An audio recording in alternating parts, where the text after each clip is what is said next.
अस्सलामुअलैकुम वरहमतुल्लाहि वबरकातुहू। मैं हाँ तो मेज़बान कारी मोहम्मद यूनुस सईदी तुसा दे बेटो यूट्यूब चैनल जी सईदी जी चैनल इस्लामी कुरान की फरियाद सुनो। ताकों में सजाया जाता हूँ, आँखों पे लगाया जाता हूँ, तवीज़ बनाया जाता हूँ, धो धो के पिलाया जाता हूँ।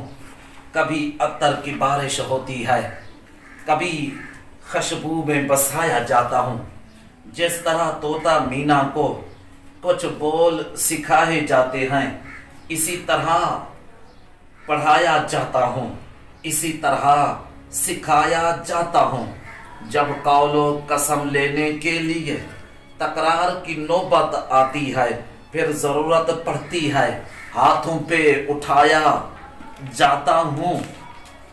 दिल सोच से खाली रहते हैं, आंखें हैं कि नम होती ही नहीं।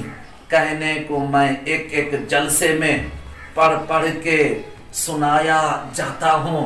नेकी पे बदी का गलबा है, सच्चाई से बढ़कर धोखा है। किसी बस में मुझको बार नहीं, किसी उर्स में मेरी धूम नहीं। पर सोच दिल से खाली रहते हैं, आंखें हैं कि नम होती नहीं।